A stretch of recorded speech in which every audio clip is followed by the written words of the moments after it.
Mesdames et messieurs, nous entamons ce mois de décembre 2021. Vous êtes actuellement à l'heure du journal. C'est toujours un plaisir de vous retrouver. Bonsoir à tous et bienvenue.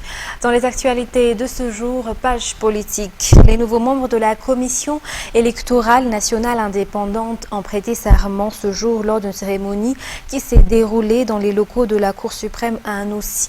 Le président de la République, Ange Raduel, président du Conseil supérieur de la magistrature, a assisté à cette cérémonie. Les nouveaux membres de la CENI ont ainsi fait le serment d'accomplir leurs devoirs dans le respect de la loi et la Constitution, ainsi que de leur intégrité et en toute impartialité dans l'exercice de leurs fonctions. Conformément au texte régissant la CENI, le doyen des commissaires électoraux devra convoquer une réunion extraordinaire des nouveaux membres dans un délai de 3 jours après cette cérémonie de prestation de serment.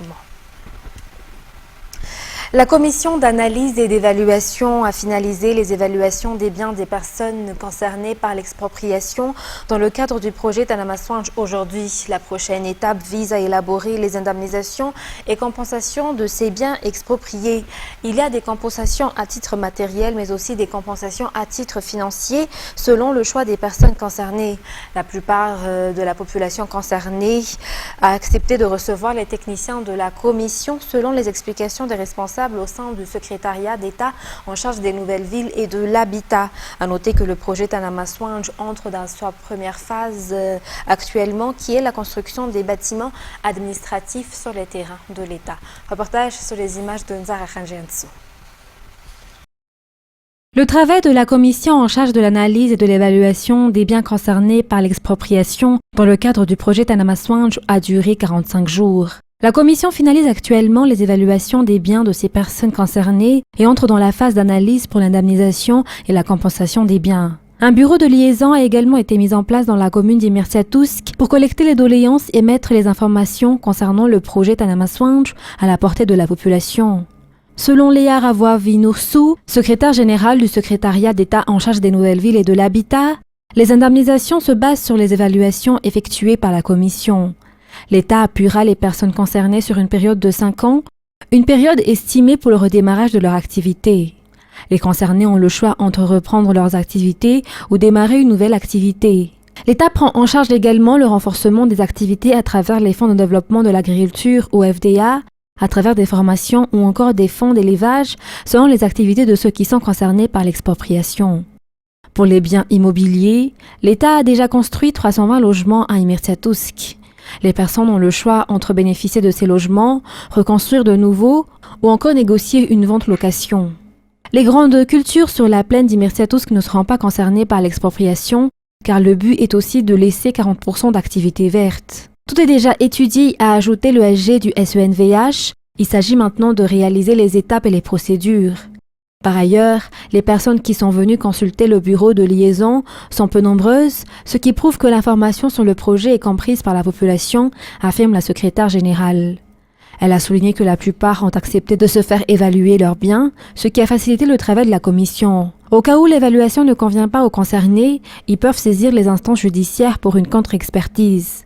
Si cette dernière leur est favorable, l'État y souscrira. Quoi qu'il en soit, le projet Tanamaswange avance et entre dans sa première phase actuellement, qui est la construction des locaux ministériels sur les terrains appartenant à l'État. Après cela, le projet s'étendra sur les terrains expropriés. L'ouverture de l'aéroport de Nouzbé dépend de l'évolution de l'épidémie de Covid-19 et de l'élaboration du programme de vol de la part des compagnies aériennes, selon le ministre du Tourisme hier lors d'une rencontre avec les opérateurs touristiques de cette île. Le ministre a également discuté avec les opérateurs, l'objectif étant de l'industrie touristique, de promouvoir l'industrie touristique dans le pays. Reportage de Fondation Amirai et Nzara Khanjiansou. Les activités liées au tourisme sont la principale source de revenus de la population de Nouzbé-Elville. Dans l'éventualité d'une réouverture de l'aéroport, toutes les mesures doivent être prises pour éviter le retour de l'épidémie de Covid-19 dans le pays. Il est également nécessaire d'élaborer le programme de vol des compagnies aériennes avant d'envisager une telle éventualité. Elle se prépare aussi à à suivre nombre exact à opérer selon de la potentialité d'accueil de l'aéroport et de toute la filière de gestion.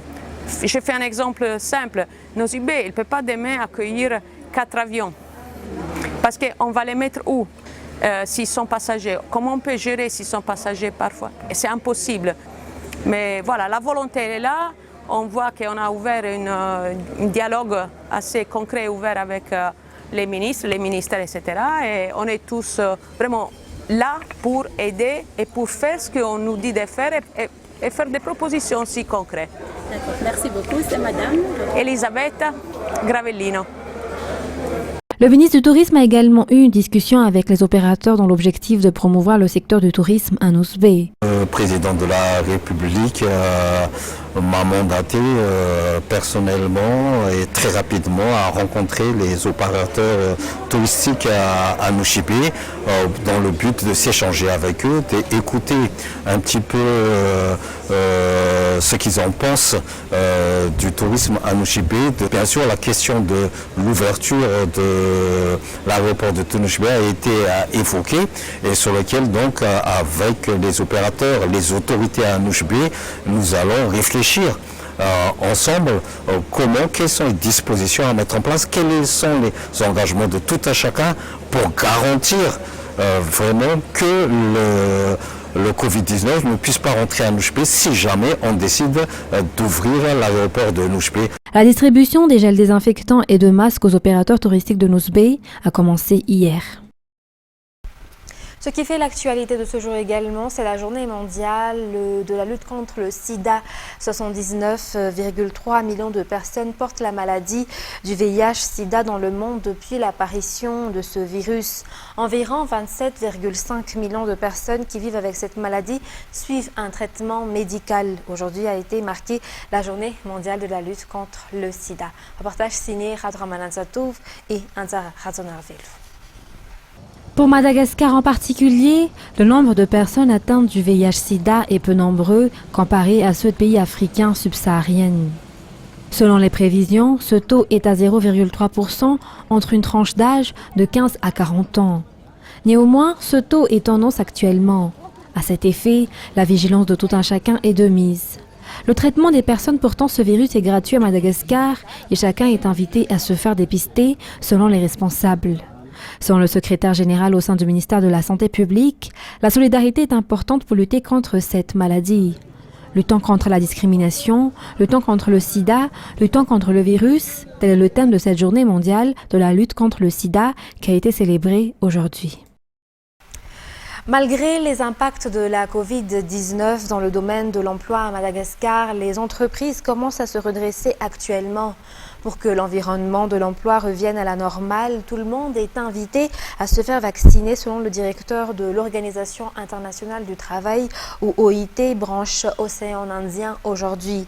La vaccination compte parmi les moyens efficaces afin de ne pas retomber dans une crise comme ce qu'on a vécu en 2020, selon toujours ses explications. Écoutons ses propos.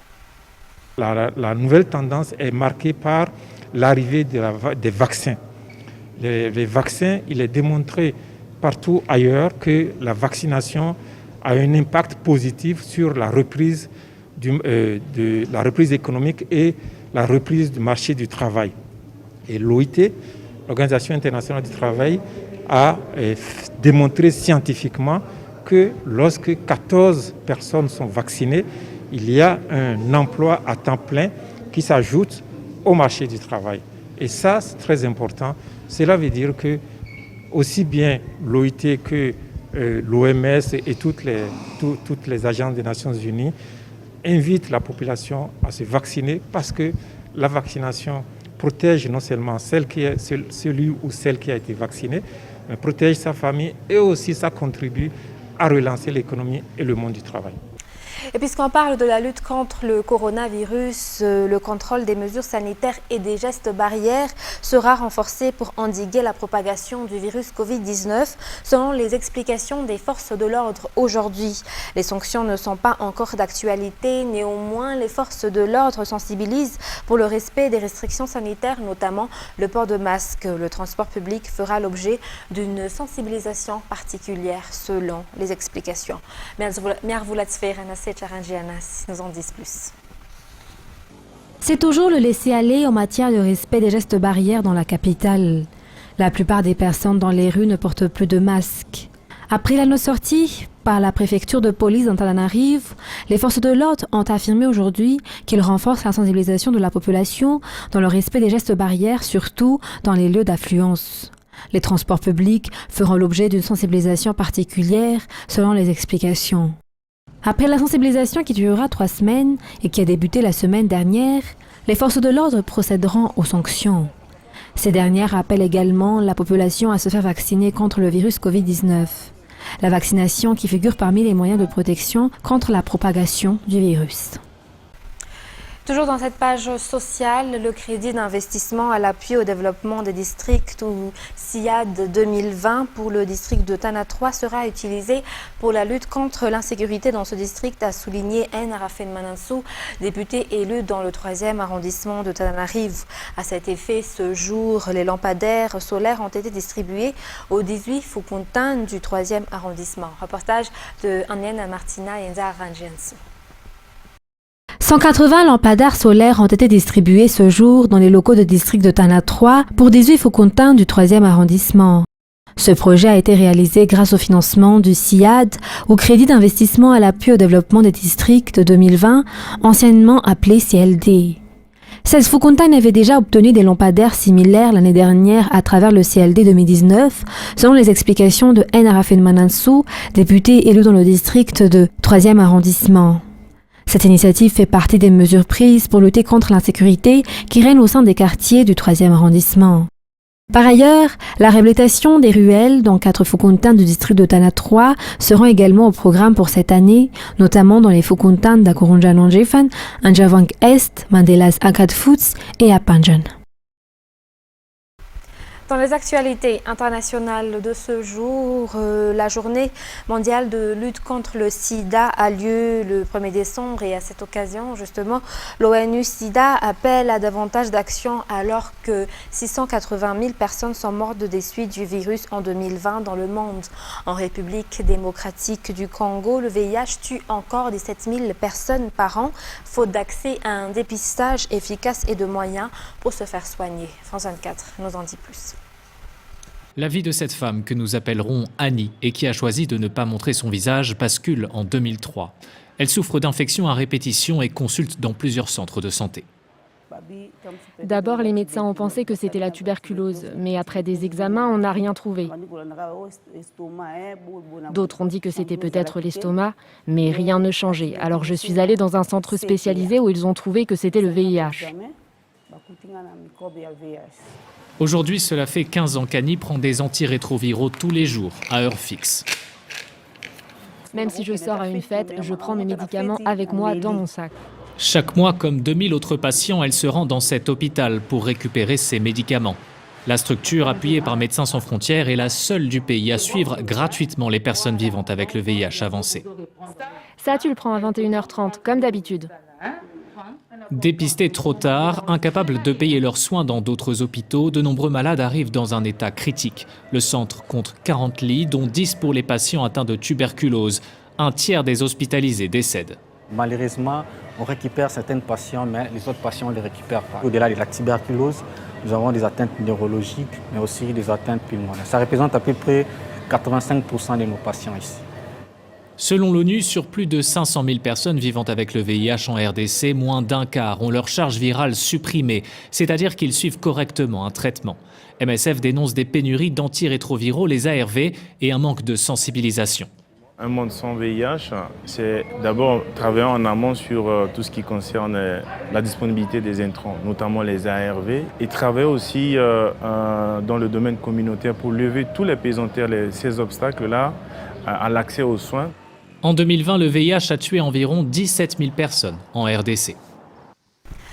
L'avenir du droit à l'avortement aux États-Unis se joue aujourd'hui devant une Cour suprême profondément remaniée par Donald Trump qui pourrait profiter de l'examen d'une loi du Mississippi pour revenir près de 50 ans en arrière. France 24. C'est une procédure qui pourrait faire reculer les droits des femmes américaines de 50 ans en arrière. La Cour suprême examine la validité d'une loi du Mississippi interdisant l'avortement après 15 semaines de grossesse. De nombreux États conservateurs tentent de faire reculer ce droit, pourtant garanti par la Cour suprême dans tout le pays depuis son arrêt Roe versus Wade, prononcé en 1973. En 1992, un autre arrêt précise que l'avortement est possible jusqu'à environ 22 semaines de grossesse. Aujourd'hui, le Mississippi demande d'annuler ces décisions historiques. Une procédure soutenue par tous les échelons du Parti républicain, y compris l'ancien vice-président Mike Pence. We are asking the court in no uncertain terms to make history.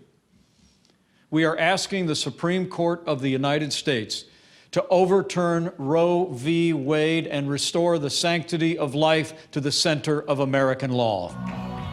En réaction, des centaines d'élus démocrates et plus de 500 athlètes de haut niveau demandent la protection du droit à l'avortement.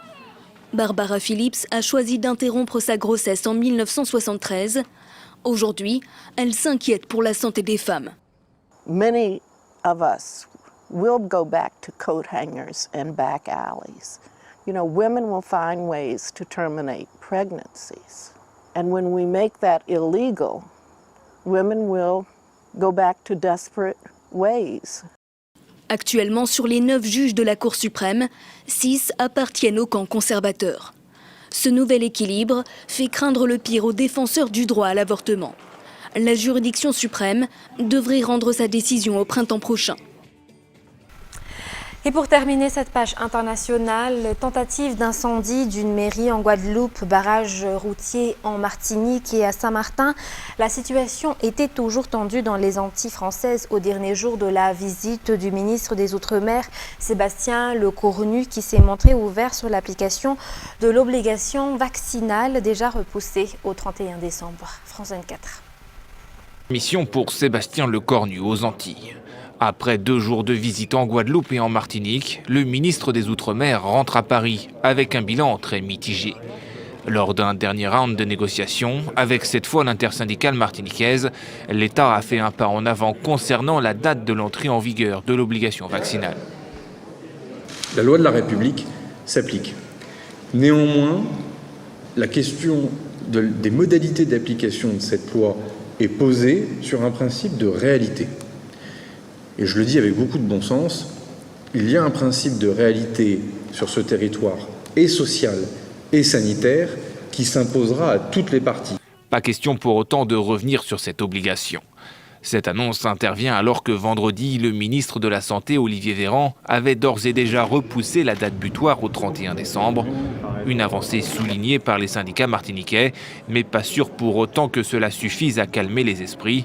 D'autres questions restent en suspens, comme celle de l'avenir du personnel hospitalier réfractaire. Nous sommes réalistes, mais nous sommes aussi dans la logique où la population a une forte, pourcentage n'est pas vaccinée. Et nous savons aussi qu'il sera difficilement possible de reclasser 3000 personnes. Un dialogue amorcé donc bien différent du scénario qui s'est joué la veille en Guadeloupe. À Pointe-à-Pitre, la discussion avait tourné court, les syndicats refusant de condamner les attaques contre les forces de l'ordre. En Guadeloupe, tout comme en Martinique, le mouvement du refus de l'obligation vaccinale s'est étendu à des revendications politiques et sociales. Des manifestations contre la vie chère ont occasionné des violences et des pillages. Depuis le 19 novembre, les 2 îles sont placées sous couvre-feu. Mesdames et messieurs, ainsi s'achève cette édition pour ce soir. Je vous remercie de nous avoir suivis jusqu'à son terme. Très bonne continuation sur notre chaîne. Au revoir.